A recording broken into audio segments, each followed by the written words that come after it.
Hey everybody, welcome to TIW Podcast. I'm Eric, and today I watched WWE SmackDown episode 1060, which was broadcast on December 13th, 2019, and 205 Live episode 157, which was broadcast the same day. So I did watch these live, but I'm a little bit pardon my rustling of papers, but I was looking ahead of my notes. This one thing that happened just makes me laugh so much, just thinking about it. But anyway, I did watch this live, but I've been getting ready to move to a new apartment. I think I've definitely talked about this before. It's I'm not moving into a new city or anything like that. It's just to the next building over. But it's a lot of stuff to get packed up, sorted through, thrown away, donated, all that kind of stuff. Moving into a smaller space, with all of the just all the stuff, just so much stuff, accumulated in the garage and all that kind of thing. So, it's been a lot to go through all of it. I've gone through almost everything now. I think I just have a couple of boxes left to go through. And then it's just a matter of packing up everything else that's not already in boxes. So, getting close. The move is in 5 days. I'm recording this on Sunday. I do the move on Friday morning, start the move on Friday morning. And that's what's going down. So this coming week, I may not do individual episodes for Raw. I'll definitely do an episode for TLC, which is happening later today. But I'll probably wait until after the move to do one big episode about the whole week of stuff and Star Wars. Not Star Wars, I'll do a separate episode about Star Wars. But, I haven't recorded this week's episode about The Mandalorian. It's a great episode. I liked it a lot. I can understand where people are coming from, where they're not digging things quite so much right now, but you know what? It's still cool. Give it a chance. Anyway, this episode of SmackDown, I really enjoyed this episode. And I feel like, I don't know, even though watching it live, you have the commercials and stuff, I feel like I watch it better live because there are those commercials, because there are breaks that, like, if I am having to get stuff done, I just do it during the commercial breaks. And then I take a break from doing that stuff when the show comes back on. And I think it works out pretty well, because I feel like I paid a lot more attention to this episode than the last couple of weeks when I've been watching the Hulu version. Also because when I'm catching up with the Hulu version, I feel like I'm just kind of like getting through it to get caught up. Whereas this, it's on, I have it on, I'm watching as it happens, and I might even miss some stuff that's happening. And but then I go and see the GIF of it, and I just laugh for days and days. But anyway, we open up with King Corbin and Dolph. They're confronted by the New Day, Kofi and Big E. Kofi challenges Corbin to a match, and then backstage, King Corbin and Dolph Ziggler come upon a murder scene. A couple of the guys who carry Baron Corbin out to the ring are dead in the locker room. So that continues. They come upon the other two guys later, and then he gets a whole new set of security guys, but I guess none of them were willing to actually carry him, because when we get to the main event, he just walks out with them behind him. But that's right. I think they might have also smashed. Maybe the whole throne was smashed as well, but that makes sense if that's the case. But we'll get back to that in just a second. I was really glad that we had 2 women's matches on this episode. There was only one women's match on Monday for the whole 3 hours. And it was to set up this Sunday night at TLC with Becky and Charlotte versus the Kabuki Warriors, Kairi and Asuka. But they could have had something else happen too. They have had some of the other women on the show doing stuff. I don't know what exactly, but they could do something. It's not just those 4. But anyway, we got a lot more action. We had 2 women's matches. The first one was Mandy and Sonya versus Alexa and Nikki. Mandy and Sonya got the jump on Alexa and Nikki while they were getting interviewed right before going out into the arena. But Nikki ends up pinning Sonya after Alexa helps neutralize the threat of Mandy on the outside. Then we had Heavy Machinery gift a Christmas ham to Sami Zayn, which is offensive on many levels. But most of all, at least what he vocalized is that he's a vegan and that this ham is an insult. It's the poor defenseless animal has been killed for this gift, and then Cesaro smashes it on the ground, so it's even more of a waste. Like, at least if somebody ate it, then it was for a reason. That the pig is no more. But anyway, maybe it was a stunt ham. Maybe it was actually a artificial. Probably not. It's just getting a real ham would be much cheaper than making a fake one. But I think. Probably. I don't know. Maybe it would. It does. Whatever. Shorty Ollie G versus the Revival. Revival when they were making their entrance. So Shorty G and Mustafa Ali as a team versus the Revival. As Revival made their entrance, Dash fell tripping on the little lip, or like the little angled part of the entryway. He like spins around, and Scott has already progressed a few steps, and Dash is like, Scott, I fell.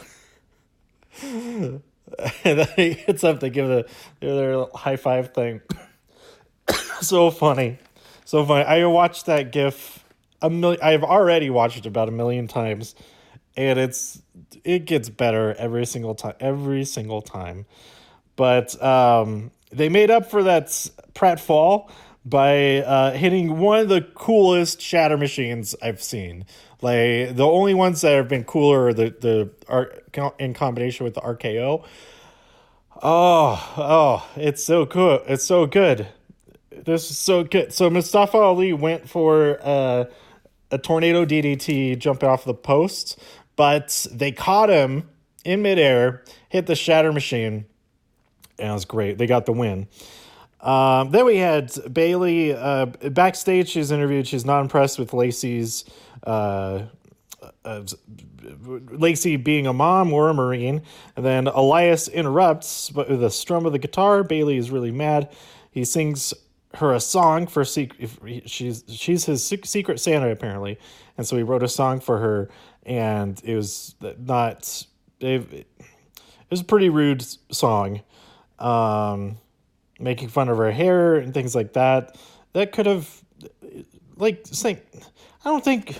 first of all, there's a lot wrong with this song.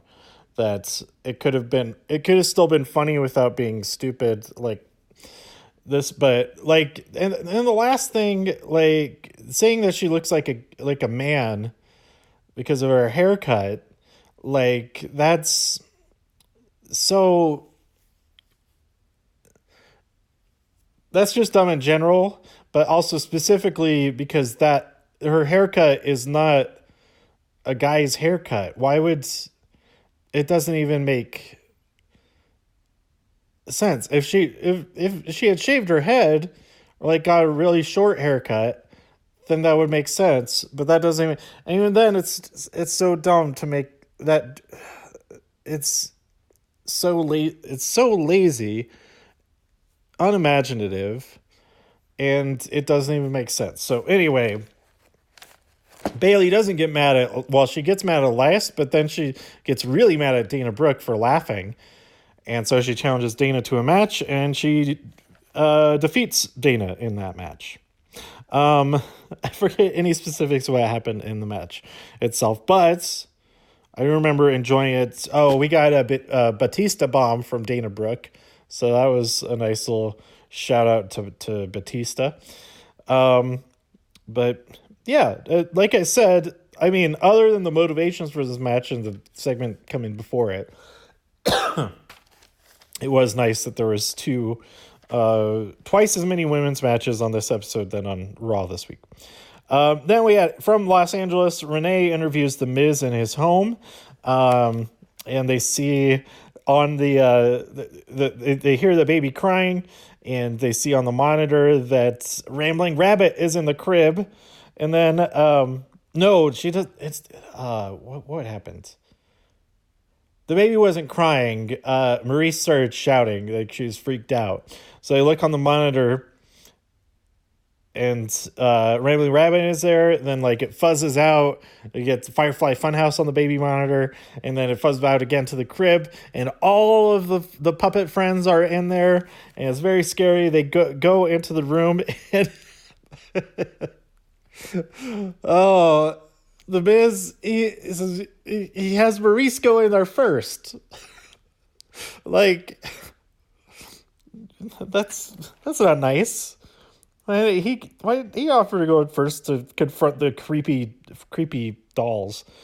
So they get in there, and their daughter is, all the Firefly Funhouse guys are gone, but there is a very creepy doll. And so we cut to Firefly Funhouse with that doll, and let's see.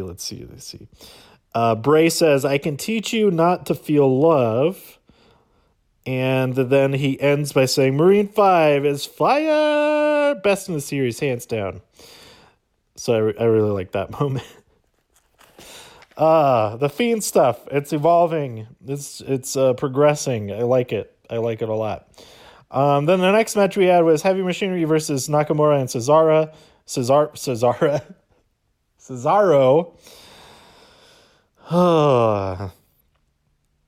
Nakamura wins after hitting the Kinshasa on Tucker.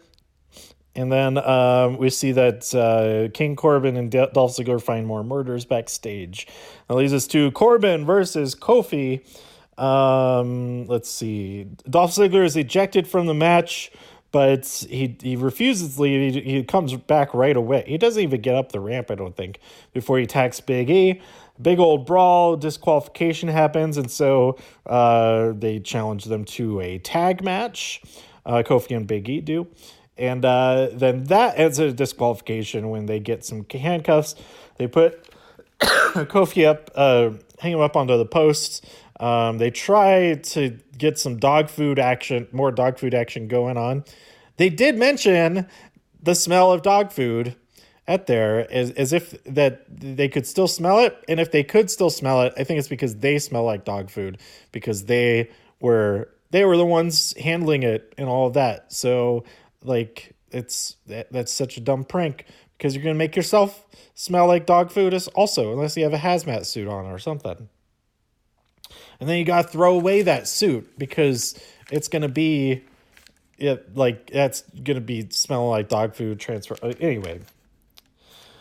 The Revival come out and attack, and then Roman arrives and fights all of them off.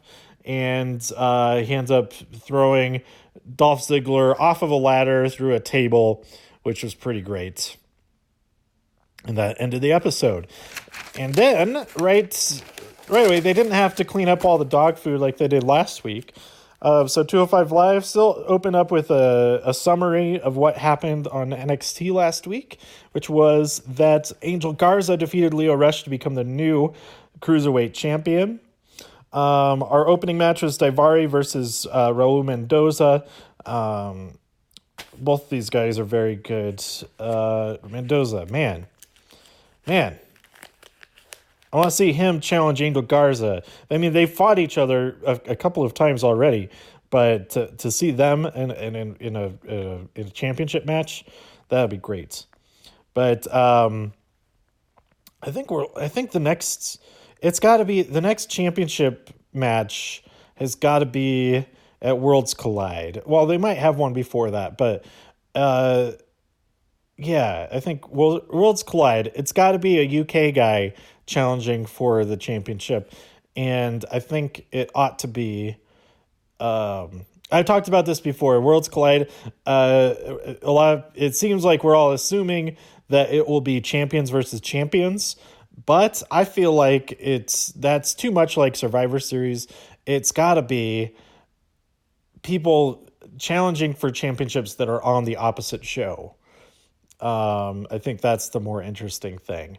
Unless there's like not championships at all that are being defended, and so we get like Imperium versus Undisputed Era or something like that. But yeah. Anyway, we also had a local guy face off against Joaquin Wilde, making his 205 Live debut. Joaquin won the match via the Wild thing. And then Danny Burch versus... Oh, yeah, that's where we saw him. He was in the Breaking Out tournament, I think. Danny Burch versus Tony Nese. A really great ending to this match. He hits Burch with a buckle bomb and follows up with a running Nese to get the win. They announced that the next 2 weeks will be the best of 205 Live, so that should be pretty cool. Highlights of the whole year.